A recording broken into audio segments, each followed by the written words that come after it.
Food and drug administration পরামর্শ দেয়, বেশিরভাগ প্রাপ্তবয়স্কদের প্রতিদিন প্রায় 50 গ্রাম প্রোটিনের প্রয়োজন হয়। তবে এটি নির্ভর করে বয়স, লিঙ্গ, স্বাস্থ্য অবস্থা ও কার্যকলাপের উপর। প্রোটিন দেহের প্রয়োজনীয় পুষ্টি ও বিকাশের জন্য অতি গুরুত্বপূর্ণ উপাদান। সেই সঙ্গে এটি ভালোভাবে হজম হওয়াও জরুরি। প্রোটিনকে বিল্ডিং ব্লক অফ লাইফও বলা হয়। প্রোটিন শরীরের গঠন ও বিকাশে সহায়তা করে। নিয়মিত প্রোটিন গ্রহণ করলে তা পেশি তৈরি থেকে শুরু করে ওজন নিয়ন্ত্রণ, ত্বকের স্বাস্থ্য বজায় রাখা, চুল পড়া বন্ধ করা সহ আরও অনেক উপকার করে। এছাড়া শরীরে প্রয়োজনীয় প্রোটিনের ঘাটতি তৈরি হলে নানা ধরনের সমস্যা দেখা দিতে পারে, যেমন মনোযোগ কমে যাওয়া, পেশির দুর্বলতা, ওজন বৃদ্ধি, অলসতা, বিভ্রান্তি ইত্যাদি। তবে অতিরিক্ত প্রোটিনযুক্ত খাবার খেলে কিংবা এটি সঠিকভাবে হজম না হলে সমস্যা আরও বেশি বেড়ে যেতে পারে। প্রতিদিন কতটুকু প্রোটিন প্রয়োজন? মূলত প্রাপ্তবয়স্কদের ক্ষেত্রে প্রতিদিনের প্রয়োজনীয় প্রোটিনের পরিমাণের হিসাবটা তার ওজনের প্রতি কেজিতে 0.8 থেকে 1 গ্রাম প্রোটিন। অর্থাৎ কারো ওজন যদি 65 কেজি হয়, তবে তার প্রতিদিন 52 থেকে 65 গ্রাম প্রোটিন দরকার হতে পারে।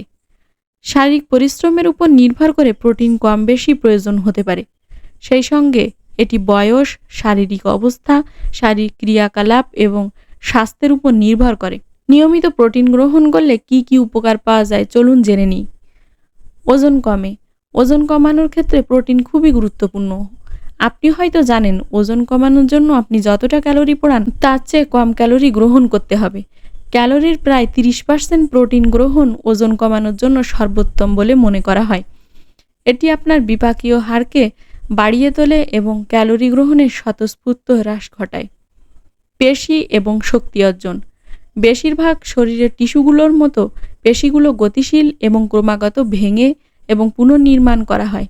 পেশি অর্জনের জন্য আপনার শরীরকে এটি ভেঙে যাওয়ার চেয়ে আরও বেশি প্রোটিন গ্রহণ করতে হবে।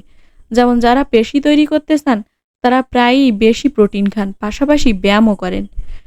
একটি উচ্চ প্রোটিন গ্রহণ পেশি এবং শক্তি তৈরি করতে সাহায্য করে। গর্ভাবস্থায় প্রোটিন। গর্ভাবস্থায় টিস্যুর বিকাশ এবং বৃদ্ধির জন্য শরীরের আরও প্রোটিনের প্রয়োজন। প্রোটিন মা, বাবা ও শিশু উভয়ের উপকার করে। গর্ভাবস্থায় মানুষের প্রতিদিন প্রায় 70 গ্রাম প্রোটিন প্রয়োজন।